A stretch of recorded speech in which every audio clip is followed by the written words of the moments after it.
frío que es.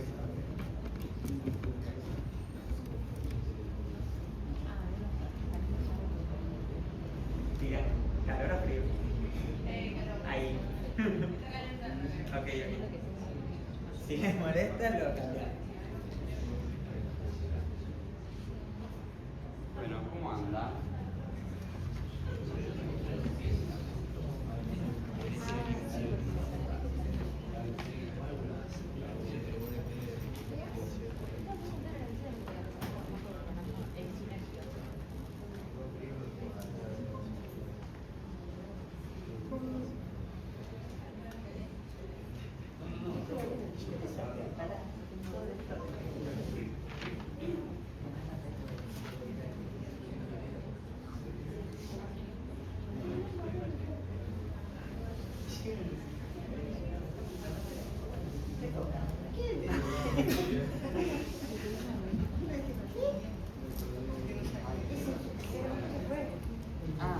Ahí.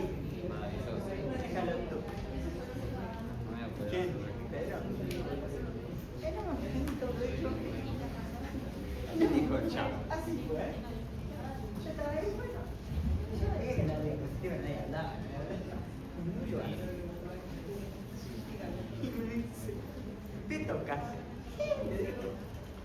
Bueno, ¿cómo andan? ¿Quieren que vayamos arrancando? Que ya está un poco tarde. ¿Cómo? Ya vieron ciclo cardíaco, supongo, y no. Un tema que les costó porque se manejan más o menos. ¿Me escuchan?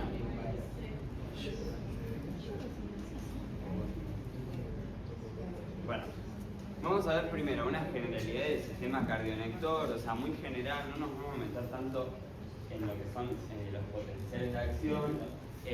Sí hablar un poco más de nada, quizás la anato y las distintas particularidades que vemos en las distintas partes del sistema cardionector y la modulación que tenemos en el sistema nervioso autónomo. Y después vemos si ciclo cardíaco con sus fases, sus presiones, sus volúmenes y demás. Bien. No sé si. Ok. A ver si se está pasando. Básicamente, ¿se acuerdan que nosotros a nivel del corazón teníamos dos tipos de cardiomiocitos? Teníamos cardiomiocitos contráctiles, que su función básicamente era poder contraerse. Qué frío que hace los demás.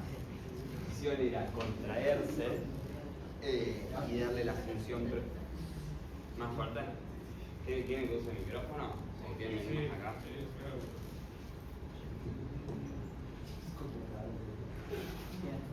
anda. Ahí está. ¿Me escuchan? ¿Qué? Sí, güey. ¿Le agarró frío? Sí. ¿Me está tirando frío? Me está tirando Viento. Claro. De última, ponelo para arriba. Bueno, ¿se acuerdan que teníamos esto? Dos tipos de cardiomiocitos. Unos cardiomiocitos contráctiles, que eran los que le daban la función al corazón, básicamente, esa función de contracción y relajación de bomba. Y después teníamos cardiomiocitos especializados, atípicos o lo que sea, que se encargaban justamente de generar este potencial de acción rítmico, o sea, tan particular con sus distintas fases, y transmitirlo en toda la masa miocárdica para poder contraer a todo el corazón. Eso por un lado. Entonces, cuando hablamos de sistema cardionector o sistema de conducción, hablamos de eso, de conjunto de fascículos musculares y elementos nerviosos encargados de generar y propagar el impulso eléctrico que causa la contracción del miocardio, que es la capa muscular del corazón. Vamos bien hasta ahí. Cualquier cosa me frenan igual. Ay, me agité subiendo las escaleras. Estoy muy fuera de forma. Bien. Ok. Y, como viéndolo más desde su anatomía, o sea, lo principal, el principal nódulo va a ser el nódulo sinusal o nódulo sinoatrial, que es el que vamos a ubicar cerca de la desembocadura de la vena cava inferior, si no me equivoco, en la aurícula derecha. Desde acá surge principalmente, o sea, es acá donde empieza el digamos, el ritmo, la propagación del impulso eléctrico, que tiene una frecuencia de descarga de entre 60 y 100 latidos por minuto, más o menos, y es también el que recibe principalmente las modulaciones del sistema nervioso autónomo, que es básicamente acá. De ahí van a salir los haces internodales o internodulares, que tenemos uno anterior, uno medio y uno posterior, y también va a salir el haz de Bachmann. ¿Qué va a ser el haz de Bachmann? O sea, los haces internodales lo que van a comunicar es nódulo sinusal con nódulo aurículo-ventricular. Y el haz de Bachmann lo que va a permitir es la despolarización de la aurícula izquierda, porque si no nos queda completamente colgada, no se contrae en ningún momento, no se despolariza. Entonces, es el haz de Bachmann el que nos permite que la aurícula izquierda se contraiga casi al mismo tiempo que la aurícula derecha. Bien, después, ahora vamos a ir viéndolo uno por uno con sus distintas características, pero como para nombrar un par de generalidades, nódulo aurículo-ventricular. ¿Cuál es la característica o qué es lo más importante que recuerdan ustedes del nódulo aurículo-ventricular? Tiene como algo fisiológico muy importante. Desacelera. ¿Cómo? Desacelera. Sí, en realidad, o sea, lo que nombramos cuando nombramos nódulo aurículo-ventricular es el retardo fisiológico que se produce de más o menos 1 milisegundo, 0,16 segundos, que lo que permite es que las aurículas puedan vaciar bien el contenido sanguíneo en los ventrículos antes de que los ventrículos comiencen a contraerse.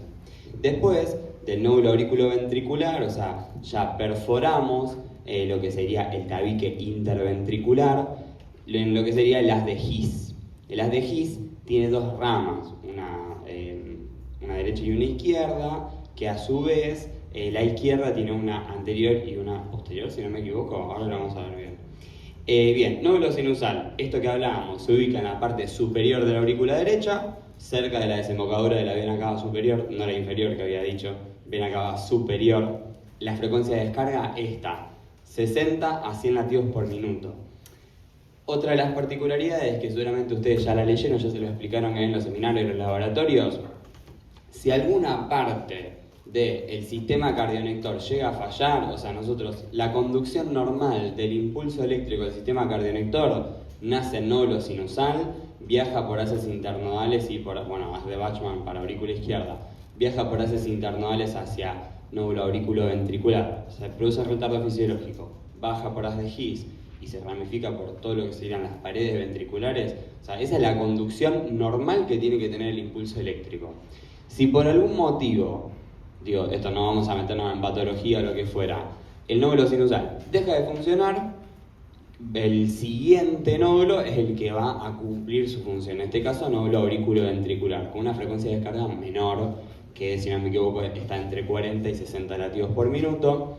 Después, haz de His lo mismo y fibras de Purkinje lo mismo.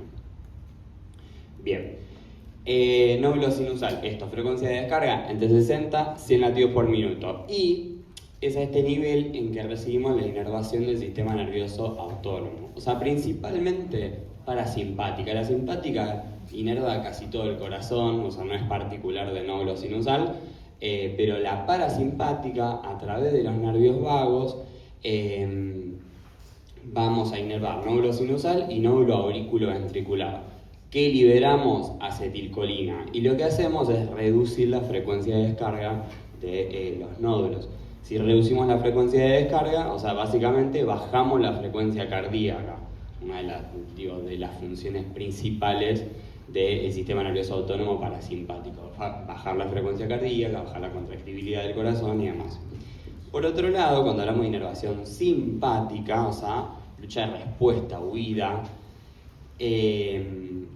vamos a inervar principalmente todo el corazón, o sea, también los nódulos, liberamos adrenalina, noradrenalina y aumentamos la frecuencia de descarga del nódulo sinusal. O sea, vamos a aumentar la frecuencia cardíaca y la contractilidad del corazón. Cuando hablamos de contractilidad del corazón, hablamos de la fuerza con la que se contrae. Entonces el corazón no solo se contrae más veces por minuto, sino que se contrae de una forma más fuerte, o sea, con mayor intensidad. Bien, ¿hasta acá alguna duda? ¿No? Ok, bien, vamos bien. Ok. Haces internodales, básicamente eran estos de los que hablábamos, que son 3, que conducen del nódulo sinusal al nódulo auriculoventricular. Entonces el impulso viaja del nódulo sinusal a través de las vías internodales, también lo pueden leer. Tenemos una anterior que se llama anterior, la media la pueden leer como de Wenck-Bach y la posterior la pueden ver de Thorel. No sé, o sea, los nombres propios no son tan importantes, no estudian nombres propios. Y llegamos al nódulo auriculoventricular. Al mismo tiempo, esto que hablábamos, el haz de Bachmann viaja y lleva el impulso a aurícula izquierda para que ambas aurículas se despolaricen y se contraigan al mismo tiempo, que es básicamente lo que necesitamos. Bien, nódulo auriculoventricular se localiza en la base del tabique interventricular, en el triángulo de Koch, que seguramente lo vieron en anato, está detrás de la válvula tricúspide y su función principal, que esto que hablábamos antes, es retrasar el impulso eléctrico, generando un retraso de 0,1 segundos o 1 milisegundo, que es lo que van a haber escuchado. Y lo que da es esto que hablábamos antes también, permite, o sea, le da el tiempo suficiente a las aurículas para que terminen de vaciar su contenido hacia los ventrículos antes que los ventrículos empiecen a contraerse. Porque si no nos quedaría mucho contenido dentro de las aurículas que no podríamos vaciar en ningún momento. Bien. Haz de His también, o sea, a partir de nódulo auriculoventricular, inicia se da el origen de las de His. Perfora el tabique interventricular, se divide en 2 ramas, una derecha y una izquierda, que bajan por este tabique interventricular hasta que llegan al ápice y ingresan más a lo que es, se lateralizan de alguna forma. La izquierda tiene 2 fascículos, uno anterior y uno posterior. ¿Por qué? ¿Qué característica tenía el ventrículo izquierdo?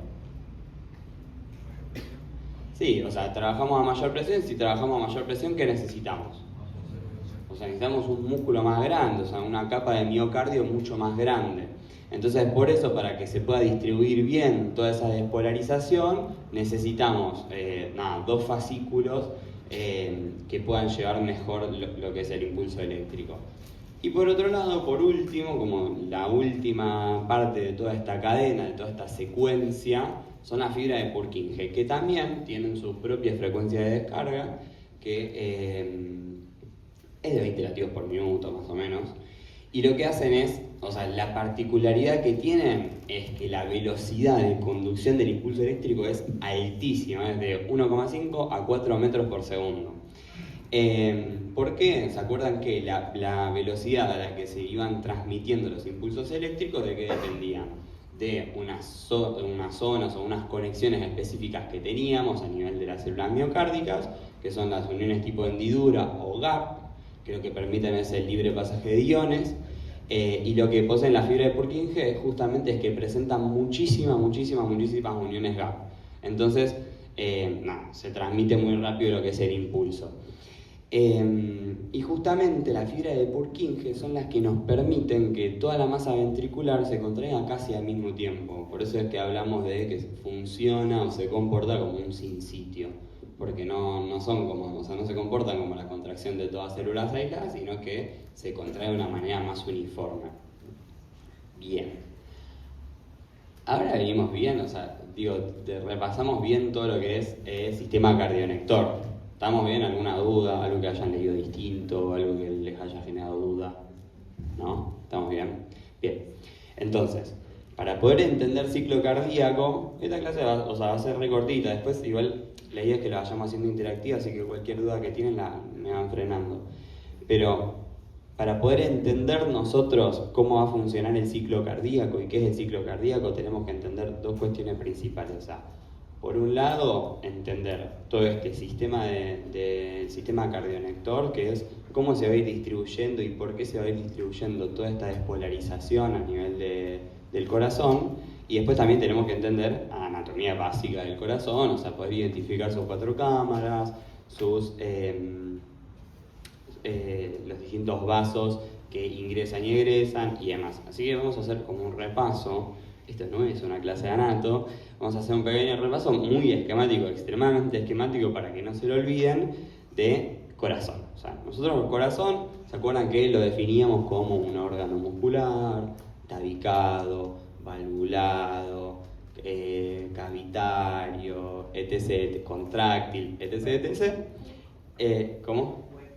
Hueco y demás. Tenemos 4 cámaras, ¿ok? O sea, las superiores, que son más pequeñas, que son las aurículas, que van a recibir la sangre por medio de las venas. O sea, todos los vasos, independientemente del contenido de sangre que traigan, si te traen sangre carboxigenada u oxigenada, siempre los vasos que lleguen al corazón, o sea, que ingresen al corazón, se van a llamar venas. Por eso es que después empieza a ser como todo un lío de colores cuando vemos el nétero, cuando nos intentan explicar que no se entiende nada, porque en nuestra cabeza la vena es azul, la arteria es roja, y cómo puede ser. Bueno, en fin, todos los vasos que ingresan al corazón se van a llamar venas, y todos los que egresan o salen del corazón, sacan contenido de sanguíneo del corazón, las vamos a llamar arterias. Esto independientemente de su contenido sanguíneo, si es sangre carboxigenada u oxigenada. Bien, las particularidades, esto que estábamos hablando un poco antes, todo lo que es corazón, para que acá quedó ventrículo derecho, que esto sería ventrículo izquierdo. Todo lo que es corazón izquierdo va a ser un corazón que se va a encargar de llevar la sangre oxigenada desde los pulmones hacia la circulación sistémica, o sea, hacia la periferia. Y como nosotros tenemos la función, o es necesario que pueda llevar esa sangre oxigenada hasta la punta del dedo gordo. O sea, a todo nuestro cuerpo tiene que subir para irrigar el encéfalo, nuestros miembros, miembro inferior, o sea, tiene que hacer mucha fuerza para poder llevar toda esa sangre. Vamos a ver que esto trabaja con sangre oxigenada y que además trabaja a altas presiones. O sea, son nada que ver las presiones que vamos a ver en lo que es ventrículo derecho, corazón derecho y corazón izquierdo. El corazón izquierdo trabaja a presiones mucho más altas. Y después, cuando hablamos de lo que es corazón derecho, nada, imagínense esto, o sea, nosotros tenemos que llevar la sangre al corazón, o sea, recibimos la sangre carboxigenada en la circulación sistémica y tenemos que llevarla al corazón. Y el corazón y los pulmones están cerca o están lejos. Están cerca. Y además, también para que se pueda producir la hematosis, no es lo mismo la velocidad a la que pasa la sangre para producir correctamente la hematosis, entonces vamos a trabajar a presiones mucho, mucho más bajas en lo que es corazón derecho. Esos son un par de particularidades que tienen que ir recordando. Después, vamos a ver un poco acá, este esquema, parece como un loco, hay algunos que están mucho mejor, este lo hice yo con Canva en 5 minutos, pero para que podamos repasar. O sea, esto es un intento de capilar, esto es cualquier tejido periférico, donde va a llegar sangre oxigenada, se va a producir el intercambio gaseoso, etc, etc. ¿Qué pasa? O sea, nosotros vamos a tomar ese oxígeno, vamos a liberar el dióxido de carbono, vamos a liberar los distintos desechos de la célula y emerge de ahí un capilar venoso, o sea que va a llevar sangre carboxigenada. Va a viajar hacia lo que es aurícula derecha.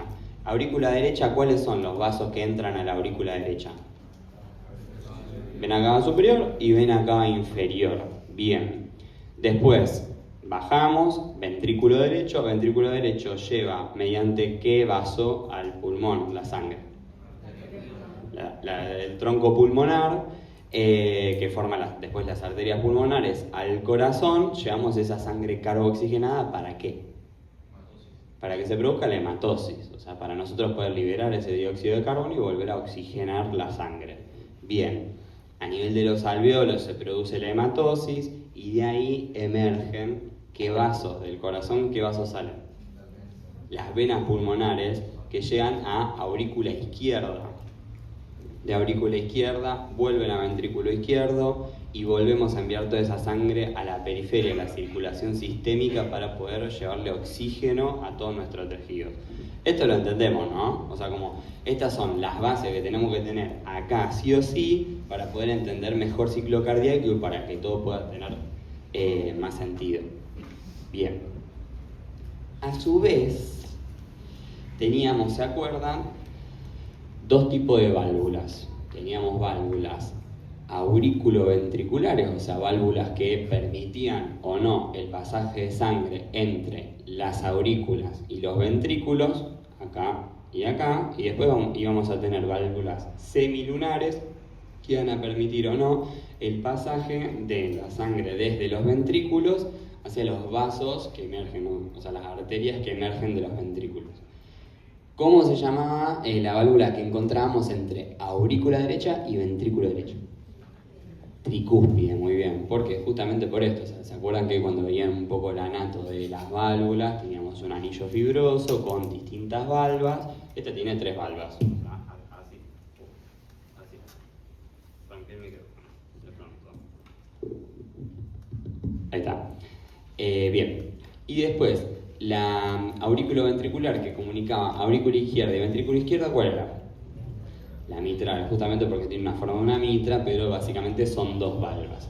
Y después las semilunares, o sea, las podemos nombrar así como semilunares o la aórtica y pulmonar. Bien, ¿vamos bien hasta ahí? ¿Estamos todos en sintonía? Bien. ¿Alguien tiene un mate? ¿Me tengo una gana de tomar un mate? ¿No? ¿Nadie tiene mate? Bueno. Bien, ahora sí, ciclo cardíaco. ¿Cómo definirían ciclo cardíaco? O sea, yo les pregunto, soy su docente y les pregunto, ¿qué es el ciclo cardíaco? ¿Qué me dicen? Sí. Uy, gracias.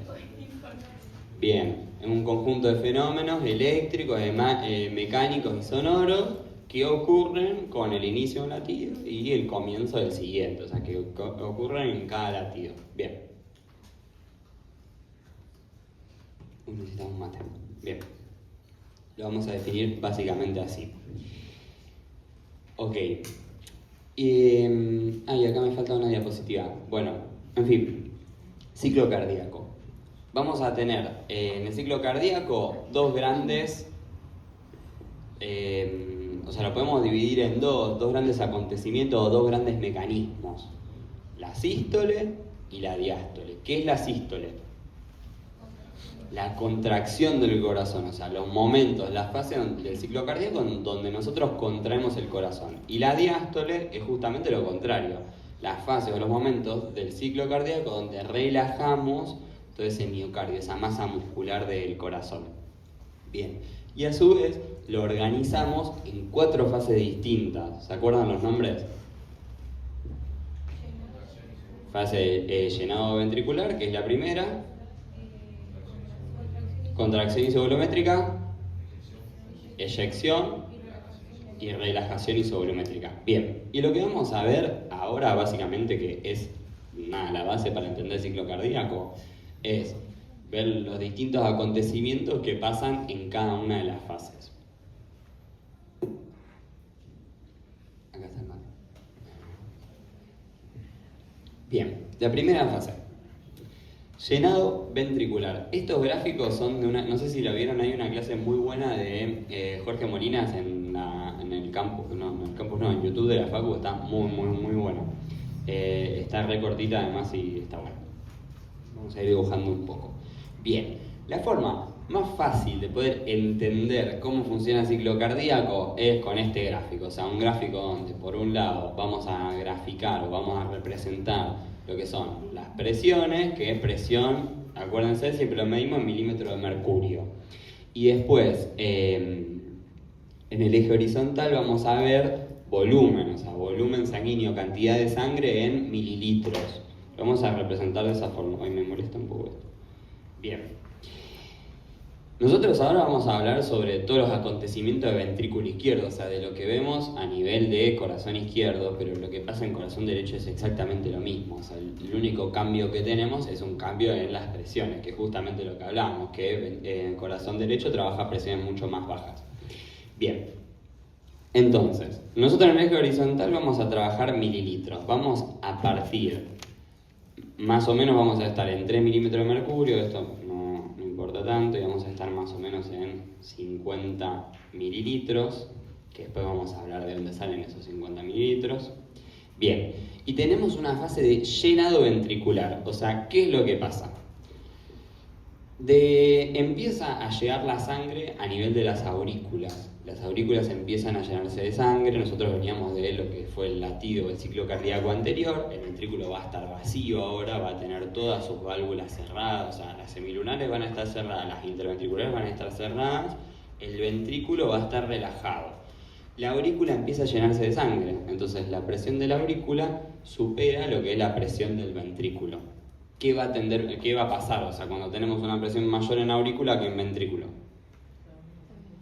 La diferencia de presión va a deberlo. Claro, justamente, o sea, nos vamos a regir siempre por una cuestión de diferencia de presión. Entonces, por diferencia de presión, va a empezar a pasar la sangre desde las aurículas hacia el ventrículo. Entonces, si nosotros tenemos que graficar acá cuáles son, o sea, cuál es el acontecimiento de esta fase 1, que es la fase de llenado ventricular, ¿qué pasa? Empieza a llenarse el ventrículo de sangre, o sea, de forma pasiva empieza a llenarse el ventrículo de sangre.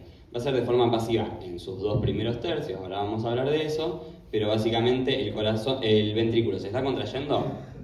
No. Entonces, ¿vamos a tener un aumento de presión? No. Bien, vamos a graficar una línea horizontal, que es una línea de cambio de volumen, porque nosotros estábamos en 50 mililitros, que fue el contenido que nos quedó en el ventrículo desde el ciclo cardíaco anterior, y empezamos a aumentar el volumen porque empieza a ingresar más volumen. Esto, bueno, horrible, pero empieza a ingresar. Me encantaría sacar esto. Ahí está. No puedo. Bien. Buenísimo. Se empieza a llenar el corazón de sangre. Ahí. Esperen, que hice algo más. Bien, como les decía esto, en sus 2 primeros tercios, ¿por qué no puedo agarrar la goma? En sus 2 primeros tercios va a ser completamente pasivo, o sea, va a ser únicamente por diferencia de presión. Bueno, no colabora esto.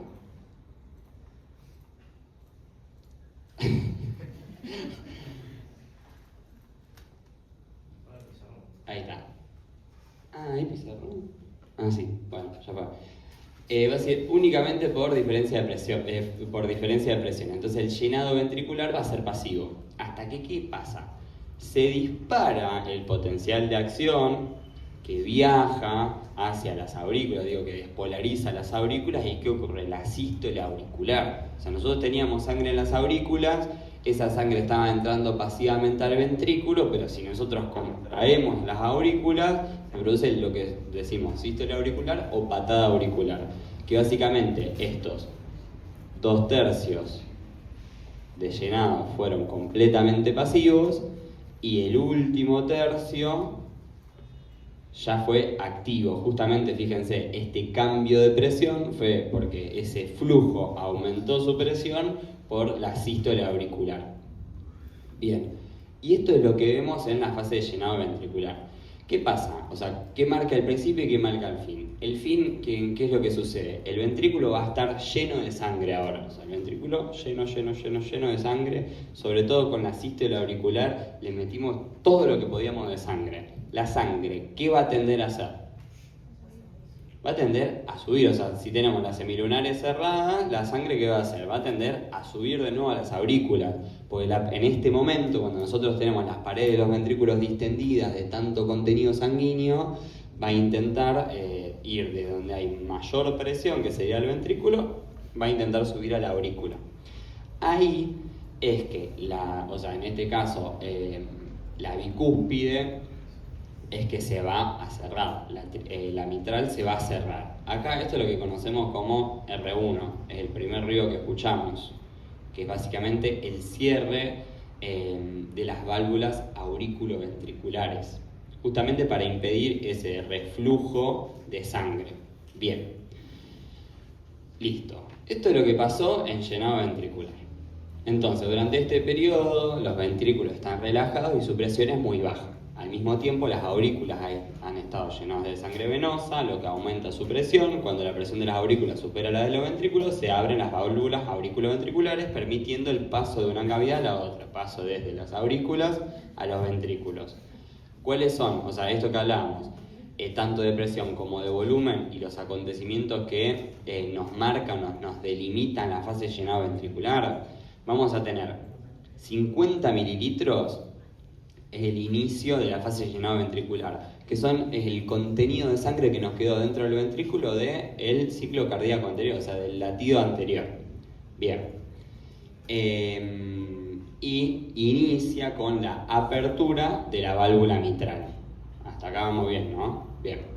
Estamos en 2 milímetros de mercurio, o sea, una presión muy baja a nivel del ventrículo, justamente porque está vacío de sangre, o sea, sus paredes están tipo distendidas, no está lleno de sangre. Cuando se produce la sístole auricular y cuando se cierra la válvula mitral, aumenta un poco la presión, porque ahora el corazón, si bien está relajado, tiene todas sus válvulas cerradas y está lleno de sangre, o sea, sus paredes están más distendidas, entonces tenemos algo de presión. Entonces, por eso la presión aumenta de estos 2 milímetros de mercurio a más o menos 10 milímetros de mercurio.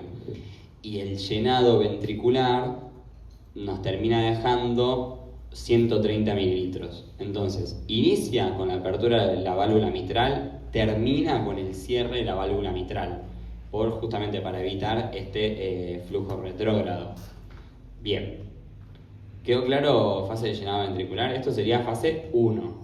¿Okay? Primer acontecimiento de ciclo cardíaco. Después, ya pasamos, acá fíjense que ya está graficado mejor, ya pasamos a lo que es contracción isovolumétrica.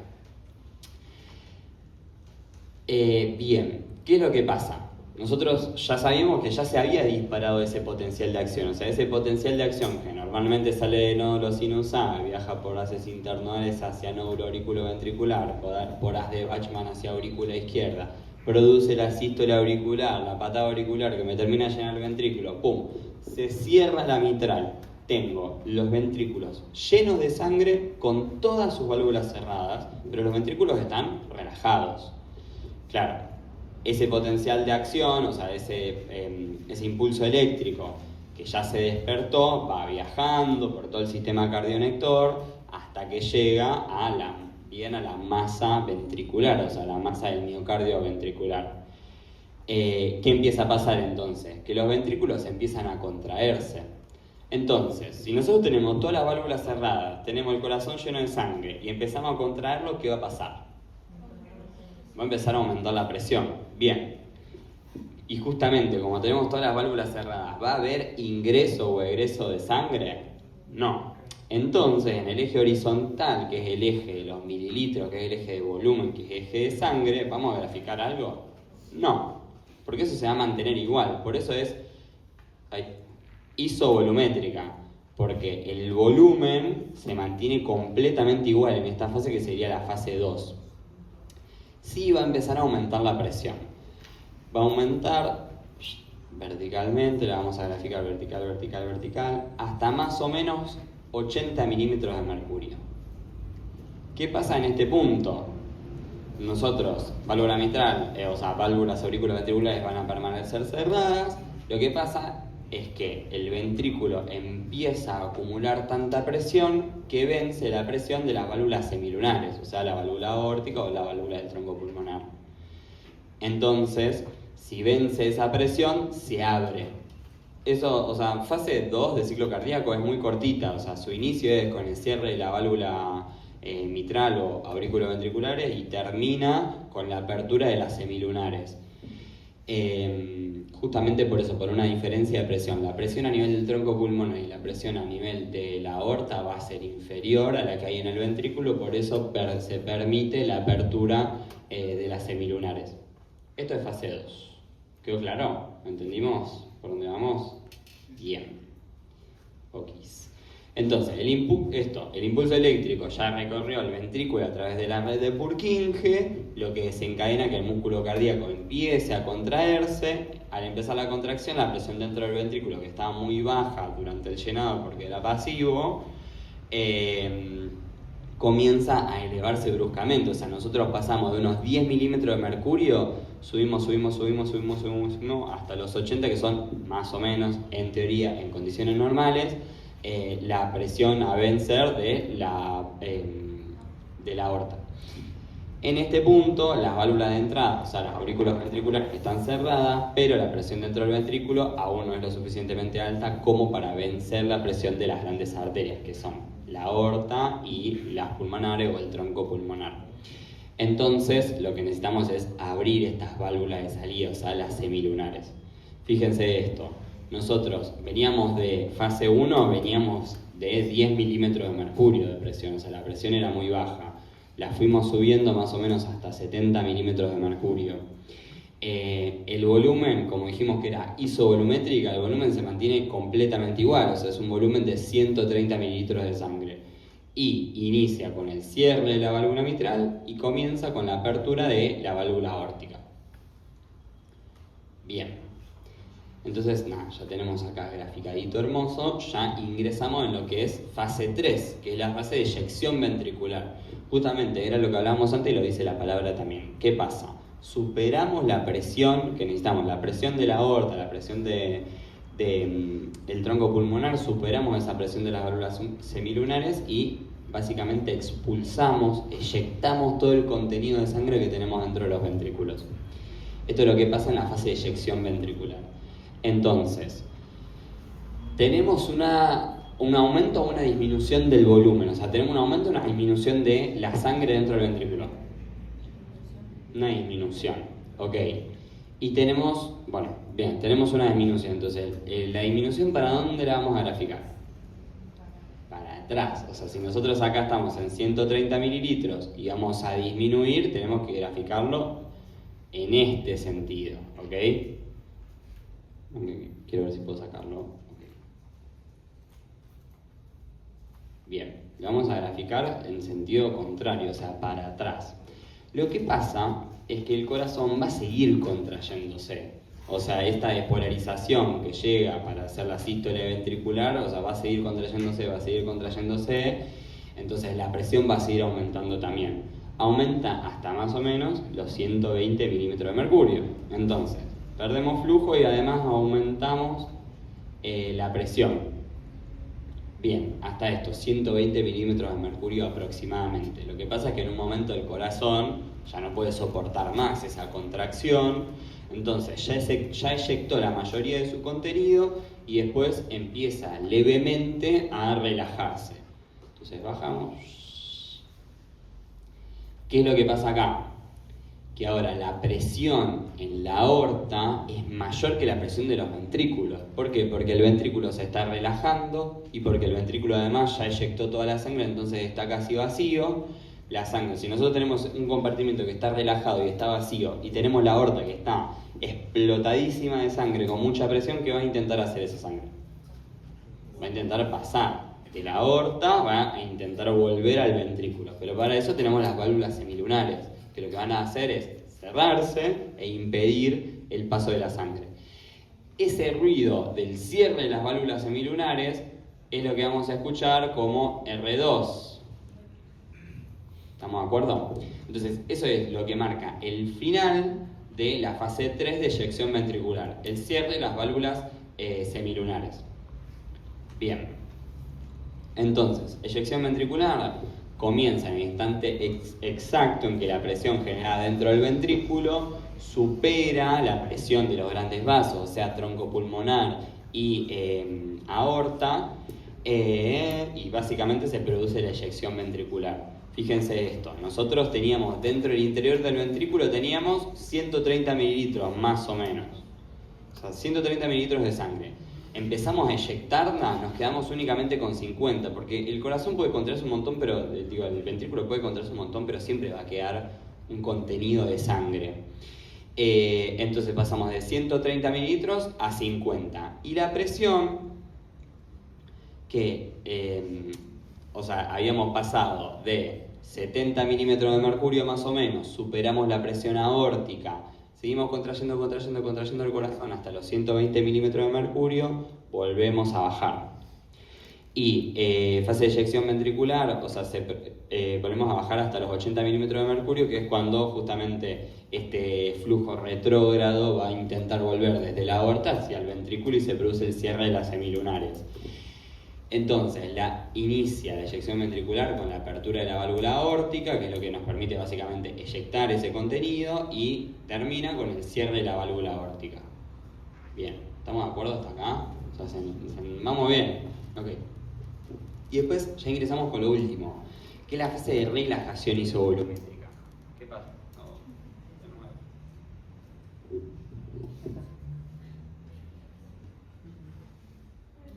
Que prenda una luz. Ahí está. Ahí está. No. Hola, ahí está. Bien. Ok, la fase de relajación isovolumétrica, entonces, válvulas auriculoventriculares ya las teníamos cerradas hace rato. Ahora se acaban de cerrar, en el fin de la fase 3, se acaban de cerrar las semilunares. El ventrículo tiene 50 mililitros y ese potencial de acción, ese impulso eléctrico, ya cesó. O sea, el corazón en algún momento no puede estar siempre contraído, tiene que empezar a relajarse. Entonces, empieza la fase de relajación isovolumétrica. Como tenemos todas las válvulas cerradas, no hay ni ingreso ni egreso de sangre, entonces el volumen se mantiene constante, lo que cambia es la presión, porque el ventrículo se relaja. O sea, lo teníamos súper contraído, se va relajando. Entonces lo vamos a graficar vertical, así de manera descendente, justamente porque pasamos de esos 80 milímetros de mercurio, vamos a bajar a una presión bajísima, que son más o menos 3 milímetros de mercurio. Y ahí, cuando tengamos 3 milímetros de mercurio, o sea, fíjense que bajo 3 milímetros de mercurio dentro del ventrículo, ¿qué va a pasar? Que la presión de las aurículas va a ser superior a la presión de los ventrículos, entonces se van a abrir las válvulas auriculoventriculares y empieza de nuevo la fase 1, que es la fase de llenado ventricular. Y así. Entonces, lo podemos dividir de esta forma, o sea, esto recordemos, era R2, esto es R1, y si lo dividimos al medio, tenemos toda esta porción que sería la sístole, porque son todos los fenómenos de contracción del corazón, y toda esta porción que sería la diástole, porque son los fenómenos o las fases donde nosotros tenemos relajado el corazón. Bien, hasta acá, de las fases, ¿alguna duda? ¿Algo? ¿No? ¿Estamos bien? Ok. ¿Se entendió? No es tan difícil, parece como un tema re difícil y al final a mí me encanta este tema. Bien. Después, esto, fíjense, o sea, como es relajación isovolumétrica, el volumen se va a mantener constante, que es esos 50 mililitros que nos quedaban sí o sí en el interior de los ventrículos. La presión baja desde los 80 milímetros de mercurio en el cierre de las válvulas semilunares hasta 2 o 3 milímetros de mercurio. Bien, y esto para que podamos calcular, un poco. Estos 50 milímetros de mercurio, estos 50 milímetros de mercurio, estos 50 mililitros, estos 50 mililitros son los que llamamos volumen residual. ¿Sí? Bueno, no pasa nada, no lo voy a marcar. 50 mililitros que quedan, o sea, es un volumen residual del ciclo cardíaco anterior, o sea, del latido anterior. Son 50 mililitros. Después, los 130 mililitros que nosotros tenemos cuando terminamos el llenado ventricular es el volumen de fin de diástole. O sea, volumen de fin de diástole. Y después calculamos en base a eso el volumen sistólico, que es efectivamente, o sea, si se acuerdan que nosotros esos 50 mililitros siempre van a quedar dentro del corazón. Entonces nosotros tenemos que calcular cuántos mililitros son los que efectivamente vamos a poder expulsar desde el ventrículo hacia la aorta. Entonces, para eso, ¿qué hacemos? Volumen de llenado de fin de diástole menos volumen residual, que nos da más o menos 80. Esos 80 los multiplicamos por la frecuencia cardíaca y es lo que nos da el gasto cardíaco o el volumen minuto cardíaco, que son aproximadamente 5 litros. como para que nos ubiquemos de dónde salen algunas cosas. No sé si se los puse acá. No. Pero es de esa forma como nosotros calculamos, o sea, ¿de dónde sale el volumen sistólico? Vieron que, o sea, ustedes ya vieron volumen minuto cardíaco o gasto cardíaco, que son exactamente lo mismo, y claro, si a ustedes les preguntan ¿qué es el volumen minuto cardíaco? Dicen, claro, no, es la relación entre volumen sistólico por frecuencia cardíaca. Bueno, ¿de dónde sale el volumen sistólico? O sea, si les preguntan qué es el volumen sistólico, ustedes van a saber decir que es el volumen de llenado al fin de diástole menos el volumen residual. Ahí nos da el volumen sistólico, lo multiplicamos por la frecuencia cardíaca. Y bueno, por eso digo, como por convención hablamos de 5 litros por minuto de gasto cardíaco, como promediando más o menos lo de la frecuencia cardíaca. ¿Alguna duda de todo esto? ¿Puede ser telesistólico o telediastólico también? Sí, tele es después de. Entonces, o sea, el prefijo tele es después de. Volumen Sí. residual es telesistólico y volumen de llenado a fin de diástole es telediastólico. Exactamente. Eso. ¿Alguna otra duda? Es que yo no lo estudié con el tele, o sea, lo conozco, pero no lo estudié de esa forma, entonces. Pero es más fácil hablar de volumen telesistólico y telediastólico que volumen de llenado de fin de diástole, la verdad. Hablan así. ¿Alguna otra duda? ¿Alguien? El volumen residual no es el volumen que se queda en el ventrículo después de la inyección. Sí, es eso. El telesistólico. El telesistólico, volumen residual o telesistólico es eso. O sea, fíjate que acá te dice volumen en el ventrículo izquierdo al comenzar el llenado ventricular, que serían estos 50 mililitros, que son los 50 mililitros que nos quedan del latido anterior dentro del ventrículo, nos quedan 50 mililitros de forma residual. ¿Por qué te genera duda?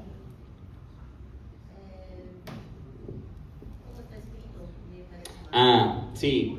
Sí, es que lo relaciona bien con la siguiente fase, pero sí, o sea, es lo mismo, es eso, la cantidad de sangre que nos quedó del latido anterior, del ciclo cardíaco anterior, o sea, ese volumen residual que nos quedó dentro del ventrículo, que más o menos es de 50 mililitros siempre. ¿Algo más? ¿Alguna duda? ¿No? Bien, buenísimo. Nada, cualquier cosa nos estamos hablando. Yo ahora, no sé si todos están en el grupo tercero, pero yo ahora les paso el Power para que lo tengan.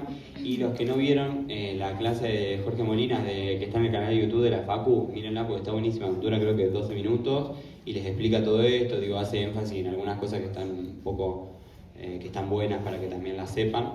Y cualquier cosa nos estamos hablando.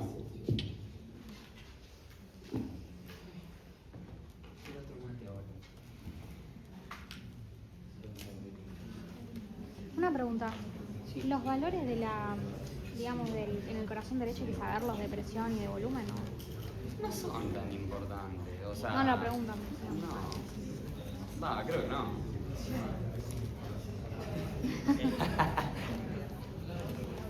Pero es saber de eso, o sea, no paso por paso, sino saber que trabaja mucho a menos presión. Claro.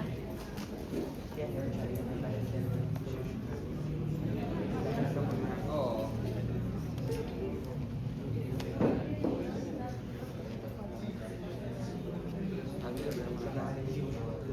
¿Qué cosa?